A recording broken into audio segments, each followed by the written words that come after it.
Welcome to Carrying Wayward, a supernatural podcast for fans who aren't ready to let go and newcomers to the series who are ready to jump in. I'm Drew Schulman. And I'm Marie Vigourou.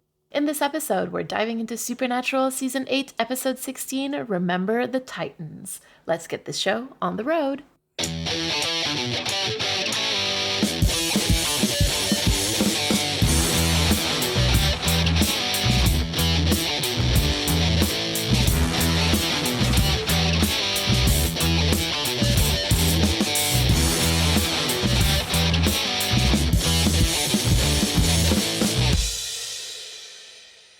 This was a fun episode. I was a big fan of like Greek gods and stories and mythology as like a kid. Like I went through a phase of that. So like little things like, you know, like really early in the episode, there's like the bird eating his like organs. And I'm like, oh. That classic Prometheus myth. I think also coming off of Man's Best Friend with Benefits, the bar is really low.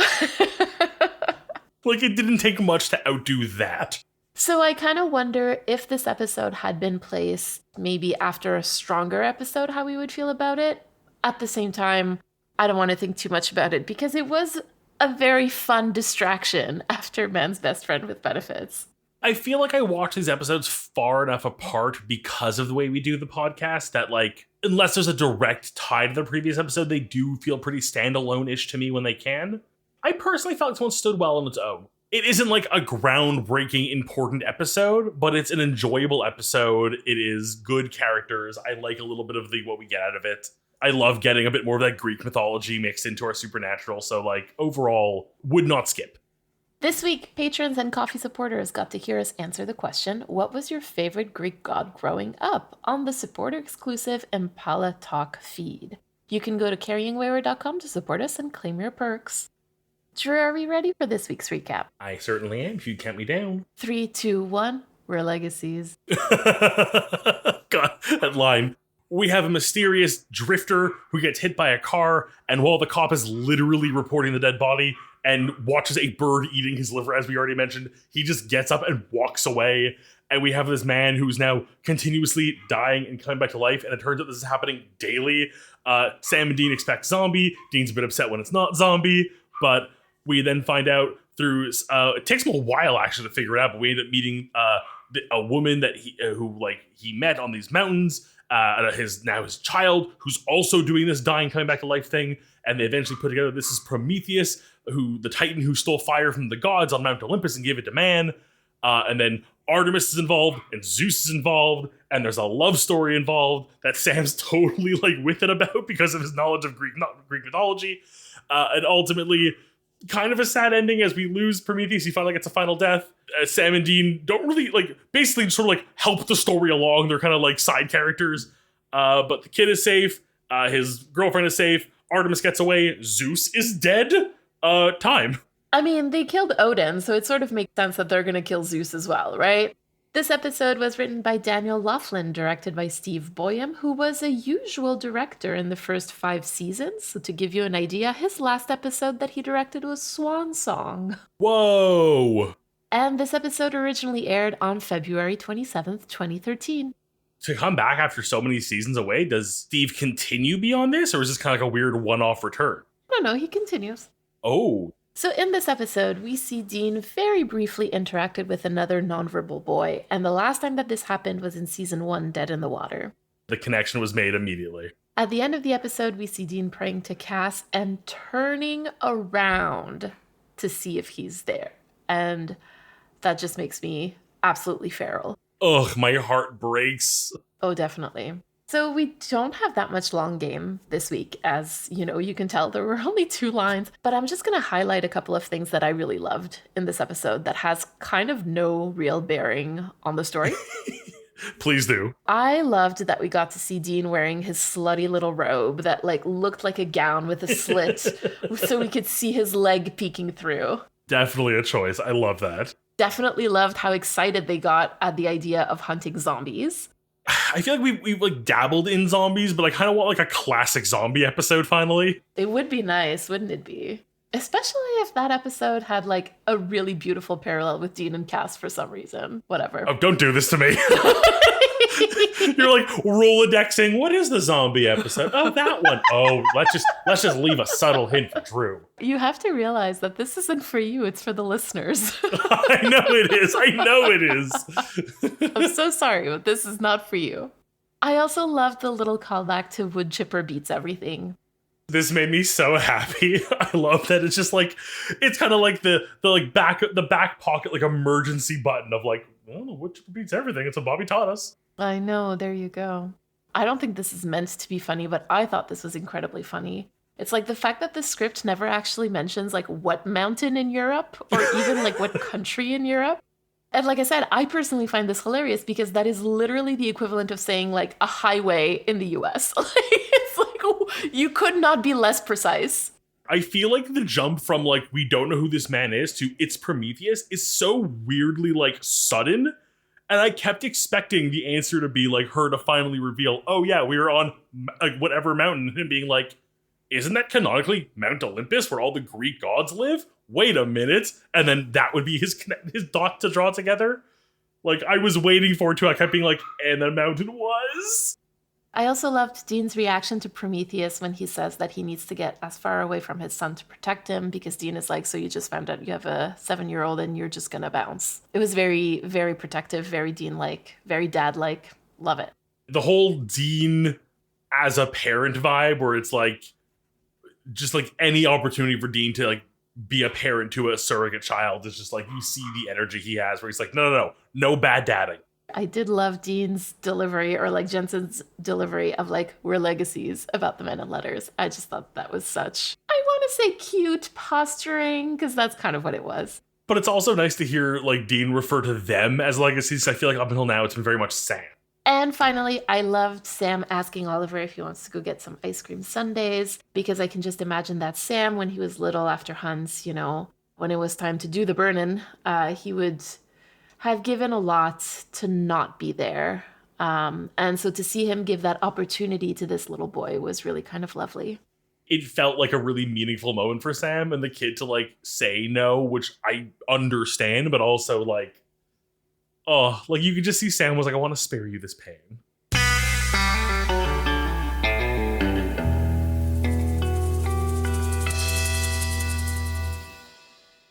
This week, our theme is tragedy, which comes from the Greek meaning a dramatic poem or play in a formal language and having an unhappy resolution. Now, bear with me, because the direct translation has been argued to be goat song, which is quite surprising, and I wouldn't necessarily have mentioned it.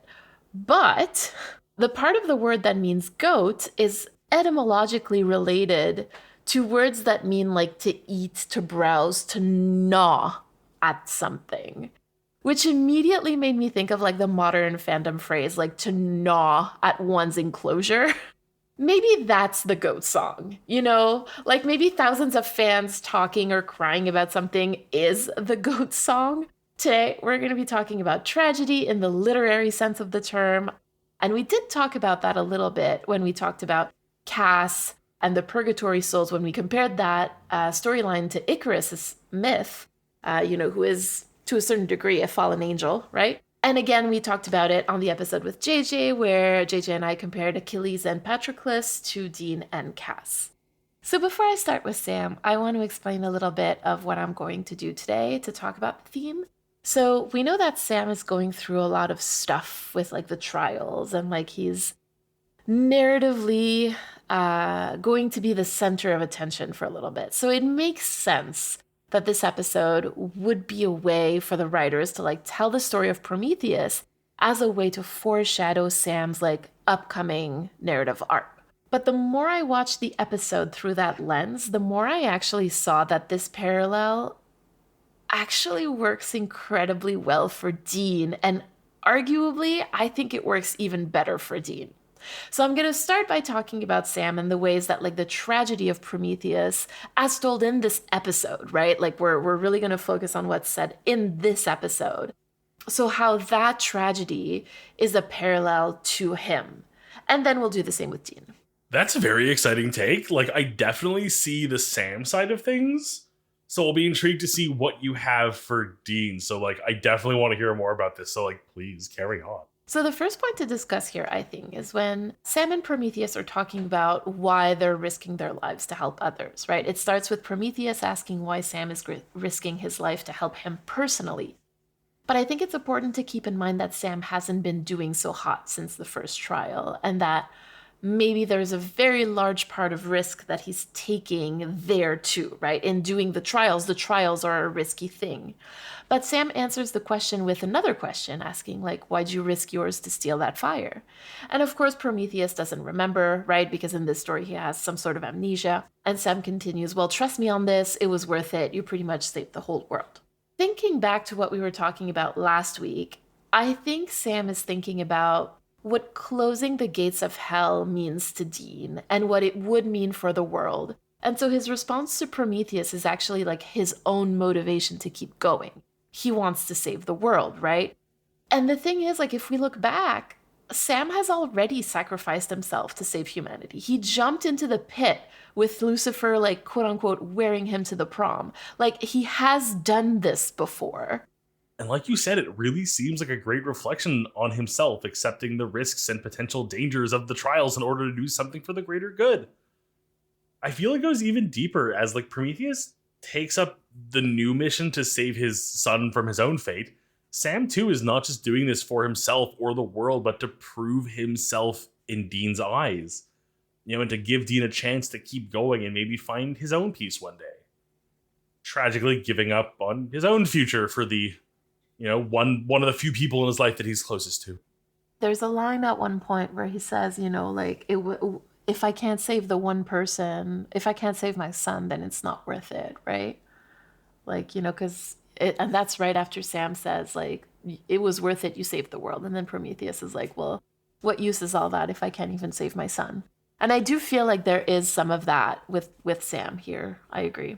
Sam is also the one to see Artemis and like to really understand what she was all about, like very, very early and very, very quickly. He immediately knew that Prometheus and Artemis were in love. Again, in this episode, right? Not a part of the myth. And I think that his ability to see that can mean that he very much related to Prometheus and that he was able to figure out that something was there that was meant to stay secret. The understanding of Artemis via his like nerdy level of knowledge from mythology and Greek pantheon lore is so funny to me. It's like predicting an episode of Supernatural for me. Like you just kind of get it and can see where it's going. So Sam, through his own observations and smarts and a base level knowledge of how most Greek god stories go, puts it all together and is ultimately proven right. But like it does stand true that his similarities to Prometheus likely helped him get into that right headspace to make those predictions. It's kind of unlikely that Artemis and Prometheus, like this, what I'm trying to say is just that like this isn't something that like is in the myth of Artemis or Prometheus that they're together, right? So like there's no base knowledge that he could have used to do that. Like he used his base knowledge to know who Artemis was and to kind of like call her out. But this whole like love story between Prometheus and Artemis, like definitely not quote unquote canon. How many Greek pantheon god stories involve a love that shouldn't be and someone bending rules and going behind someone's back for someone they care about? Like it has all the makings of like what could be a real story from like Greek mythology. And I think that level of like, okay, like there's a pattern to most of these stories when it comes to these characters who are like, they shouldn't be lovers, but they are. Like legitimately, I did have to look up and go like, was this actually a thing? Or is that something they made up for the show? And like, you're right, it's not real, but like, again, it's not an existing lore piece that we know of. But it feels very like, yes, that's a logical leap to make based on other Greek lore. I think what I'm trying to say here is that Artemis is seen by a lot of people as a lesbian. And so like, that's really where I'm going with that it's not something that would be necessarily the first thing that would come to anybody who is familiar with the myth of Artemis, I guess. Near the very ending of the episode, we get like the full effect of this parallel, I think. There's this moment where it dawns on Sam that he might have to die to complete the trials. Like he says, Bobby, Rufus, now Prometheus, you think any of them chose death? No, the life chose for them. And I think what's really interesting here is that, like, it's an arrow that's shot by Artemis, the goddess of hunting, that kills Prometheus. So, in a way, it's hunting that killed him. Just like Sam now thinks that hunting is going to kill him too. And this is how we tie back to the theme of tragedy, right? Like, it's the fact that maybe this episode is warning us, or at least it's hinting at the fact that Sam's story may not have a happy ending. Wow, I hate this. Thanks. You're so welcome. Let's talk about Dean. And before I start actually with Dean, I just want to say sorry, not sorry. Because when you look at the parallel of Sam and Prometheus, like, it makes a lot of sense, especially for this season. But then you apply it to Dean, and it's just as devastating, if not more. Now you got me worried. I'm already scared with the Sam thoughts you planted. Like, I don't need more. I don't need to handle more of this. But, like, okay, go. Let's get started with Prometheus's, like, relationships. So he was in a secret relationship with a beautiful, dark-haired, blue-eyed woman who is the daughter of arguably, like, the Greek god. Drew is holding his head in his hands, friends, just so you know. Already, you've got me. Now, Dean, on the other hand, only had a secret relationship with a beautiful, dark-haired, blue-eyed angel who is the son of the god of Abrahamic religions, right? Now, again, Prometheus, in this story, in this episode, was cursed with dying every day as a consequence of punishment for stealing fire from Mount Olympus and sharing it with mankind. Dean was sent to purgatory for killing Dick Roman and saving mankind from the Leviathan. Now, during his time on the mountain, where he would die every day, Prometheus met a beautiful woman and had a whirlwind romance with her as they found a way to escape the mountain they were trapped on. I love this. I hate this. I love this. During his time in purgatory, Dean met a beautiful vampirate and had a whirlwind romance with him as they found a way to escape purgatory. What the actual fuck? That is incredible. Like, you know, kudos. If this was intentional, allowing Prometheus to act as a mirror in different ways to both Sam and Dean this week, like, this is actually brilliant. So firstly, Mary, thank you for connecting those dots. Like, the Sam stuff was apparent. Like, that to me was, like, clear as day. But, like, I had not yet considered for Dean, like, any of this. Which then raises the question, if Sam could so easily understand and pick out, like, the secret Artemis-Prometheus fictional relationship, was he basing it off of Cass Dean Benny romance and making his own parallels in universe? I think so. Because I think that Sam was in part really mad at Dean for being with Benny because he's like, you're no longer with Cass, what is this? Because Sam is the original Dean Cass shipper, as we know. Oh, he 100% is, yes. Okay. I do want to dive a little bit into, like, the Prometheus Artemis and, like, Dean Cass parallel because it's there. It's there. So if I understood correctly, Prometheus and Artemis continued seeing each other even after Zeus cursed Prometheus, right? So after he left with Haley, Artemis, like, quote unquote, couldn't find Prometheus. But when she did, she appeared when he was sleeping. Some might say that she was watching over him while he slept. Sounds familiar? Mm-hmm. And now to really hammer it home, when Sam and Dean get back in the bunker, Dean prays to Cass, and he looks over to see if he showed up. And the scene is blocked the exact same way as the Prometheus sleeping scene. Dean and Prometheus are on the same side of the bed. Artemis shows up on the other side of the bed, and Dean looks for Cass in that exact same spot. Like, it is mind-blowing, truly. Freaking wow. And, like, my god, does this make the whole thing even more tragic with these parallels in both actions and shot composition. Like, Dean praying to Cass always feels like such a truly deep and harrowing experience for him. Like, while men should ask for help, Dean still finds it very hard. So when he does, you know he's reaching a point that even he feels is too low. And he does something that he has been taught is not manly enough, like we discussed last week. So to be at such a low point and feeling so powerless and asking the one person you feel like you can trust only to be left alone and with no aid is just, like, so hard to watch. I mean, we unfortunately see a lot of that in this show, right? Of Dean being kind of, like, left to his own devices. Anyway, we're actually going to be talking about that in Critical Time, so I'm not going to get ahead of myself. But Sam says a line to Artemis that goes, You were afraid Big Daddy would find out that you fell for the person he hates most in this world. And I know that this is Artemis, but like, tell me that that's not how Dean would feel about like his own father finding out that he fell for a vampire or even angel or any kind of supernatural creature or even a man for that matter, right? Oh, John would be bloody livid, and all I want now is to see it. But like in all seriousness, like I could not imagine a world in which Dean could be happy with Cass or Benny and somehow have John approve of in any shape or form. Like, not that he needs the approval. Hashtag screw you, John. I did who I want. Yes. To tie this back to tragedy, again, like the way that Artemis accidentally kills Prometheus while trying to kill her father is a thing that happened, right? So Zeus pulls Prometheus in front of the arrow that she shot, which ends up impaling Prometheus. In that way, it sort of feels like Zeus won. But anyway, one could wonder if this is, again, a warning of things to come for Dean. No more warnings. Stop with the tragedy for me. It's supposed to be a show theme, not a Drew theme. No tragedy for me. Like, I do hate the idea that Zeus kind of wins in the end here, but like he does sort of get what he wants, and like Prometheus does also get what he wants, which is his son, in theory, free of this curse. Though either Sam or Dean dying for the good of even one other person could be the summary of the show as a whole anyways, so yeah, the tragic parallels are clearly there.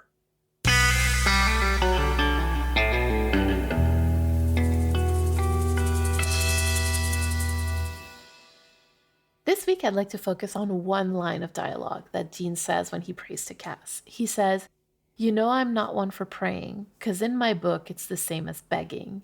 And this made me think of Dean's relationship with prayer. The first time that we hear him talk about praying, it's in season 1, in Faith, which, as we know, like sits very comfortably in my top 3 favorite episodes of Supernatural of all time. And so in Faith, Dean tells Lila, "I'm not much of the praying type, but I'm going to pray for you." Now keep in mind, this is in response to their earlier exchange where he says, "Must be rough to believe in something so much and have it disappoint you." And she replies, "If you're going to have faith, you can't just have it when the miracles happen. You have to have it when they don't." Now with this in mind, I would like us to think about the times where Dean does pray. And the first time he does, in my opinion, is in season 1, Home, where he calls John and begs him to come help them because he needs help. The dialogue goes, "Dad, I know I've left you messages before. I don't even know if you'll get them. But I'm with Sam and we're in Lawrence and there's something in our old house. I don't know if it's the thing that killed Mom or not, but I don't know what to do. So whatever you're doing, if you could get here, please, I need your help, Dad." And of course, John being John, he doesn't show up. So is it really any wonder, then, that Dean thinks of praying as begging? Now, later in the series, in season 4, The Monster at the End of this book, Dean prays to Cass to have him come and meet him so that he can ask for his help, right? He goes, "Well, I feel stupid doing this, but I'm fresh out of options. So please, I need some help. I'm praying, okay? Come on, please." And Cass shows up with a smile on his face and says, "Prayer is a sign of faith. This is a good thing, Dean." And for the next few seasons, Cass basically answers every one of Dean's prayers. This changes in Purgatory, where Cass keeps Dean at a distance in order to protect him, and once he finally finds him, Dean says, "I prayed to you, Cass, every night." And Cass wasn't answering his prayers, much like John never answered him either. And so now, a little reminder for the context of this episode. We know that Dean has been trying to get in touch with Cass, but Cass isn't answering. And after seeing that Artemis was watching over Prometheus, even when Prometheus didn't know, Dean takes that leap of faith and prays to Cass. And it must be rough to believe in something so much and have it disappoint you. Ugh, your words stab my heart. Your poisonous tongue this episode has been magic. Oh, God. Maybe I should start a zine. Yeah, go back in time to see Merlin and let it help you start your zine. Morgana and I could start a zine. It would kill.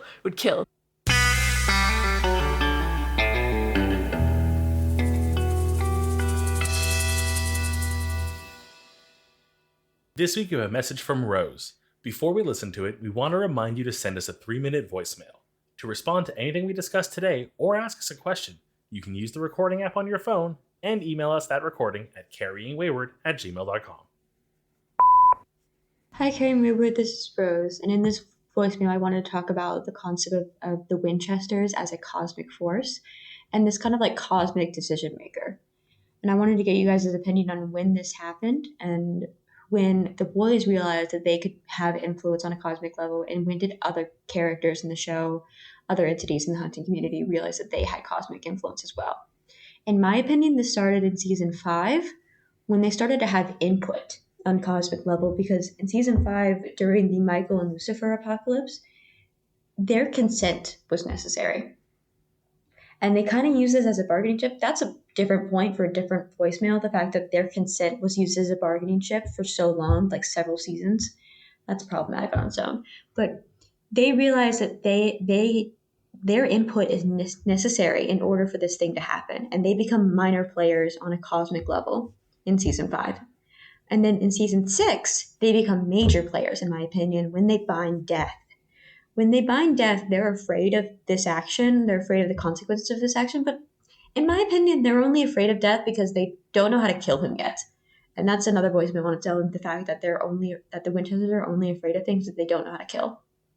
But when they bind Death, they have the confidence that they're allowed to do this. Like they don't need permission to bind Death. They have the power and the ability to do so. They don't have the full confidence, but they feel they have the right to do this and to affect things on cosmic level. It is their problem. It is their responsibility to not protect us, to kill Cass, to protect the world at this point. They feel like they have the right to be a cosmic decision maker in season 6. So I kind of wanted to get your opinions about, when do you think the boys feel that they have cosmic influence, and when do other characters like Crowley, I'm thinking, and like other religions, when do other people in the show recognize the Winchesters as this decision maker on a cosmic level, this big important player on the board? Because in my opinion, by the time we get to season 15, if Sam or Dean Winchester said that this entity is evil and needs to be killed, that would become fact. Not opinion, fact, to a lot of people in the hunting community, and not just the hunting community, but to heaven and hell and a lot of other entities like the archangels and such, and other religions as well. If Sam or Dean Winchester said this entity needs to be killed because it's messing with things in season 15, so many people would be out for blood immediately, no other questions asked. When do Sam and Dean get this power, in your opinion, and whether or not they deserve this power or this right? Whether or not they've earned it, taken it, or whether or not they deserve it is kind of up to your opinion on the boys and whether or not they are good or evil. But they do definitely have this cosmic influence. And when, in your opinion, do they gain this cosmic influence? Rose, thank you for this very insightful voicemail. I wish I had more time to think of this answer, but I love it.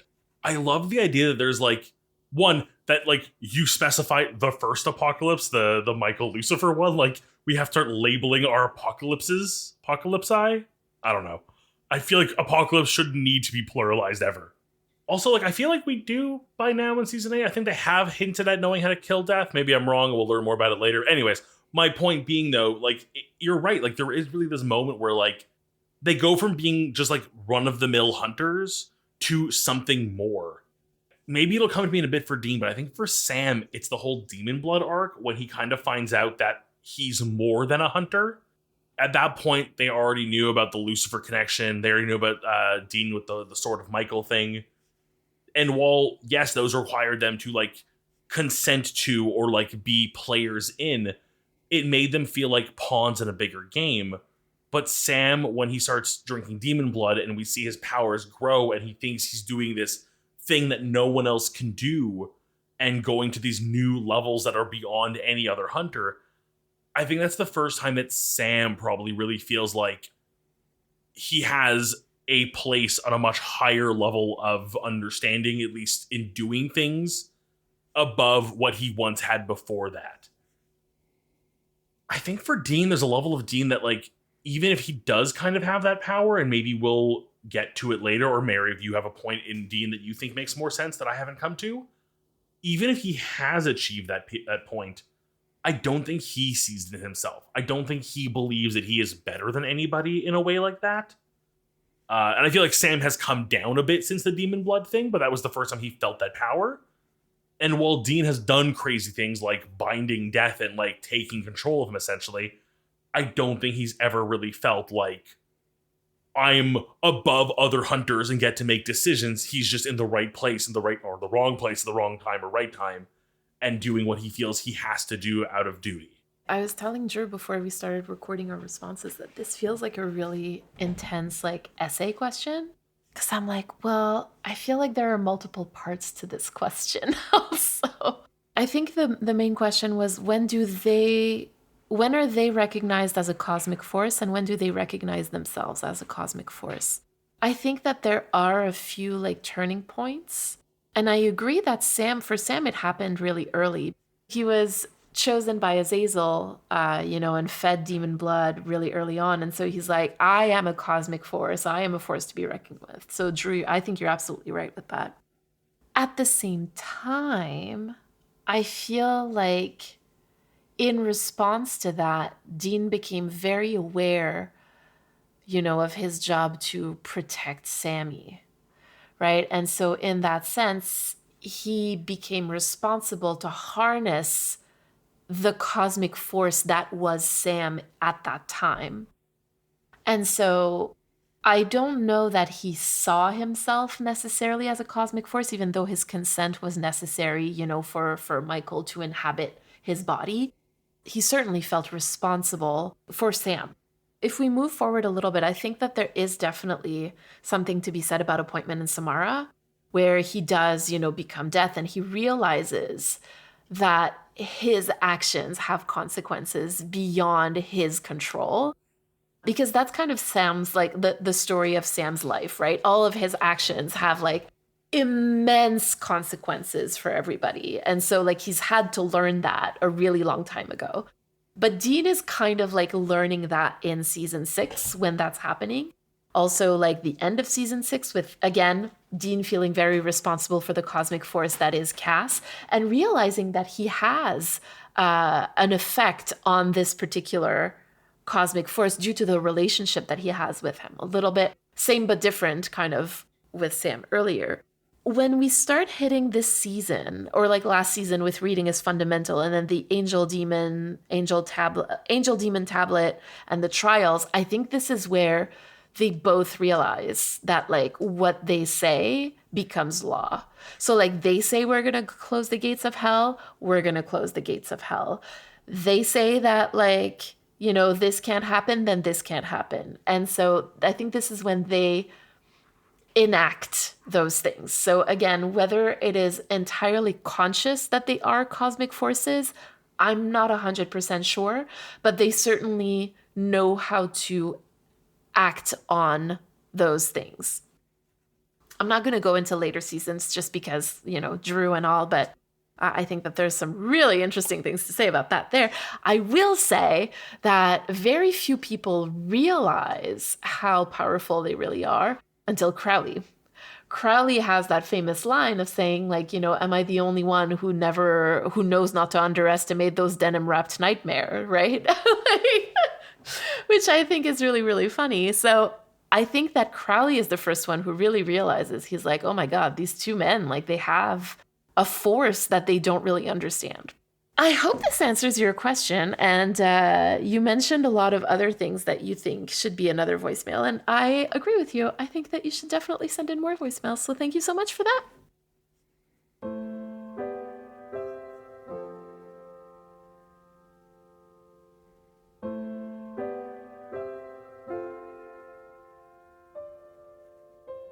All right, Drew, to close out this episode, what is your reflection and call to action? I kind of like that I get to reflect both on this episode, but also on the legend of Prometheus and the idea of repetition as a curse, which is awful, but like under normal parameters in normal life is a great way to improve yourself. I'm reminded of this really dumb comic from some web artist I follow, which is like Prometheus pushing the rock up the hill, and then it's like 1,000 years later and he's the buffest dude ever, and there's like women throwing themselves at him, and it's like, again, super sarcastic and satirical.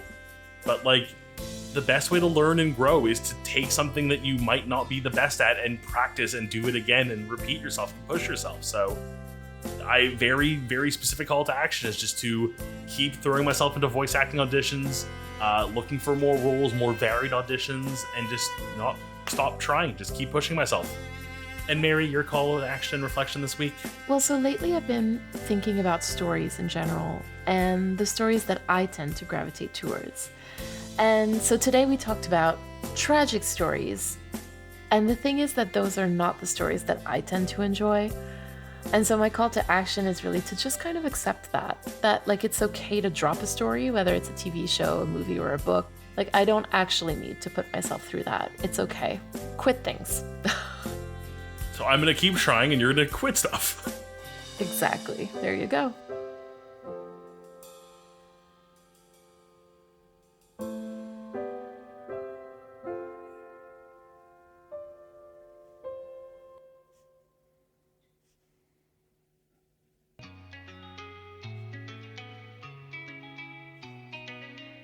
This was Carrying Wayward, a supernatural podcast produced by Rochelle Castellano, hosted by Mary Vigouroux and myself, Drew Schulman.